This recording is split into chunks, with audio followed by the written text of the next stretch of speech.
Olá, meu nome é João Guilherme Santos Ribeiro e juntamente com Daniel de Jesus Moreira, vamos apresentar agora o nosso trabalho prático 6, da disciplina de Inteligência Artificial, ministrada pelo professor Ahmed Esmin.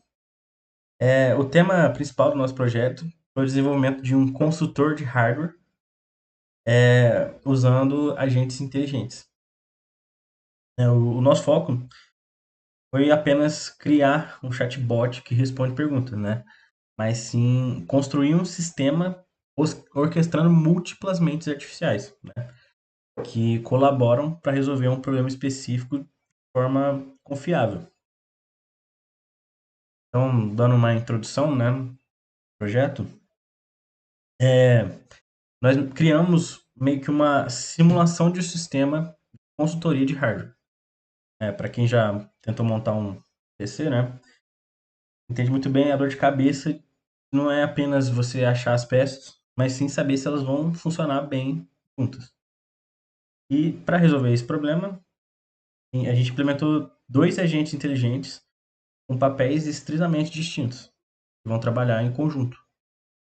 De um lado, a gente tem um agente focado exclusivamente em pesquisa, né, ele busca dados reais da Wikipédia, e do outro, a gente tem um agente analítico, que vai pegar esses dados e fornecer uma recomendação técnica. Né? E a ideia principal de separar essas funções é justamente evitar que a IA alucine os dados técnicos, né? E aí, isso aí vai garantir uma análise feita apenas com informações factuais, coletadas no momento da pergunta. Agora falando sobre a stack tecnológica, né, que a gente usou no projeto. Para fazer, né, a orquestração funcionar, a gente fez essa stack montada de uma forma bem estratégica. Né? O principal, né, o coração do sistema é o LangGraph, e ele orquestra o fluxo entre os agentes. Né? Então, por exemplo, em vez de usar um pipeline linear, o LangGraph ele permite criar um grafo de estados, né? Um meio que um roteamento condicional. Ou seja, o sistema ele toma decisões dinâmicas sobre qual agente chamar a seguir. E como base, né, a gente usou o LangChain para lidar com as abstrações de mensagens e a criação das ferramentas. Para o cérebro da operação, a gente optou pelo modelo do Llama 3.3, né, que ele tem 700 bilhões de parâmetros, e está rodando através de um provedor gratuito do Grok. Né? E a escolha do Grok, né, foi muito importante, porque tem uma baixíssima latência na inferência, e o que é crucial, né, quando temos os agentes conversando entre si. E por fim, né, a comunicação entre o mundo real é feita usando a API pública da Wikipedia. E agora falando da ferramenta Tool, né? A gente tem esse método, né, o buscar dados hardware. A gente criou essa ferramenta chamada buscar dados hardware e decoramos ela como Tool do LangChain. Isso é essencial, né, porque transforma uma simples função do Python em uma capacidade cognitiva para o LLM. Né? Ele sabe exatamente quando e como invocá-la. Na prática, né, a ferramenta ela recebe o nome da peça, por exemplo, Rising Set. Né? Ela faz uma requisição HTTP GET direto na API REST da Wikipedia em português e retorna o resumo textual oficial. A gente também implementou um tratamento de erros. Se a página não existe, a ferramenta não quebra a aplicação. Ela retorna uma mensagem amigável para a gente, né, informando que o dado não foi encontrado. E aí permite que a IA ajuste a estratégia. Agora falando sobre os agentes, eu vou começar falando sobre o agente 1, que é o pesquisador de hardware. O system prompt dele foi desenhado de forma bem, assim, cuidadosa, né? A única função dele é receber a pergunta do usuário, identificar quais são as peças mencionadas e invocar a ferramenta do Wikipedia, né? A gente implementou também uma regra anti-loop, bem rigorosa. Ele só pode pesquisar cada componente uma única vez. Se não achar, ele fica tentando variações infinitamente, o que consumiria tempo e token desnecessário, né? Se não tivesse essa regra anti-loop. E aí ele simplesmente coleta tudo, conseguiu, e repassa para o próximo agente. E é importante destacar aqui que esse agente é proibido de emitir opiniões técnicas. Ele serve estritamente como um coletor de dados. Por fim, agora, o agente 2, que é como se fosse um consultor sênior de hardware, né? Diferente do agente 1, esse aqui ele não tem acesso a nenhuma ferramenta de busca na internet. O trabalho dele é puramente analítico, né? Ele recebe, né,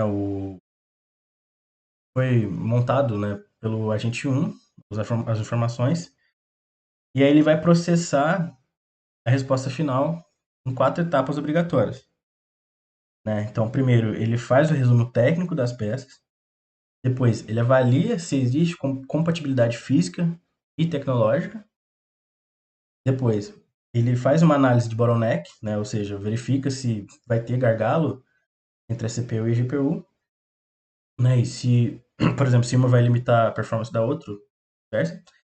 E por fim, né, ele entrega um veredito final, claro e bem direto para o usuário. Se por acaso o agente 1 não encontrou nada na Wikipédia, esse agente 2, que é o consultor, ele é instruído a cobrir, né, essa falta de informação usando o próprio conhecimento interno dele, né, que já foi pré-treinado.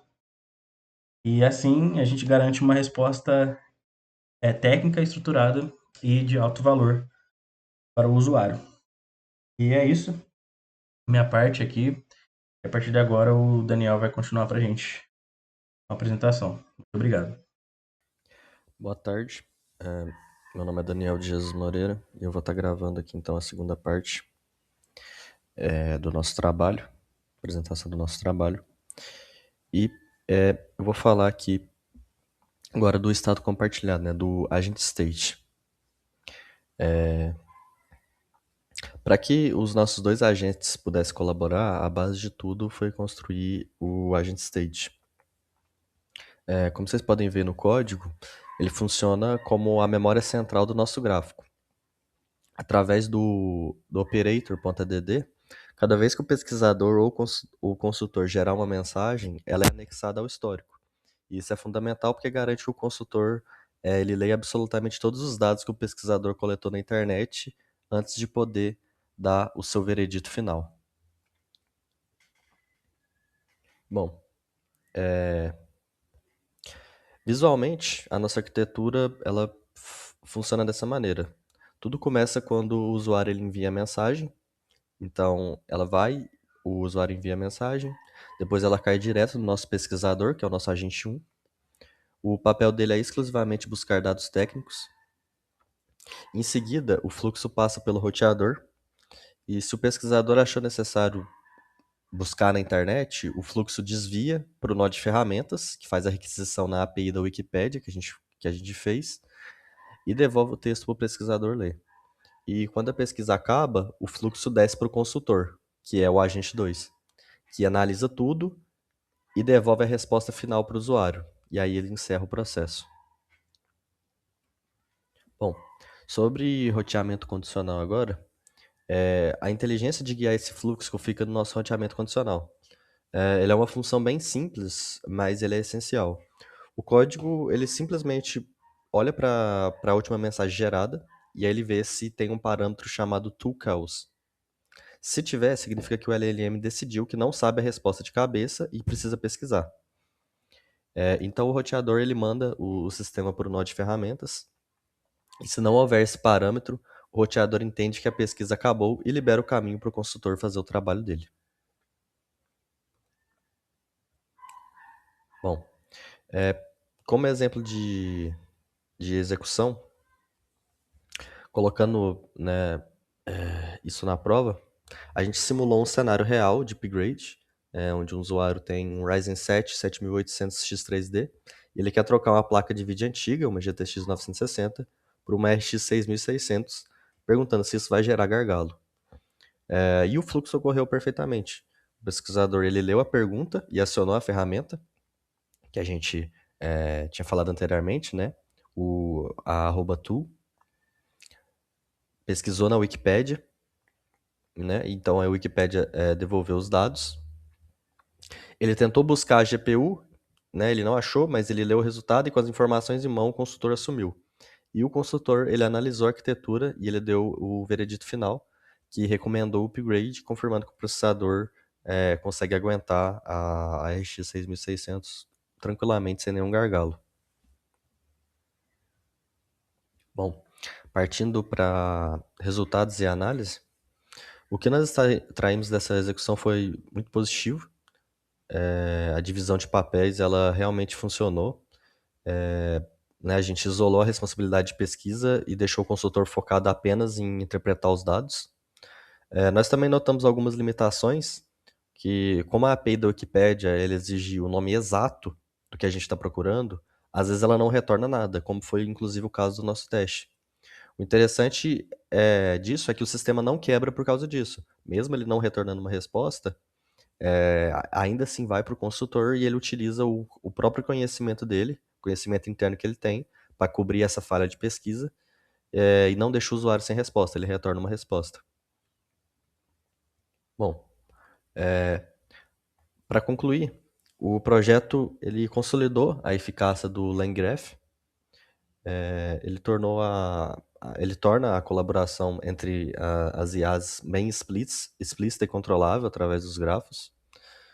Acoplar uma ferramenta externa expandiu a capacidade do LLM além dos dados que ele foi treinado.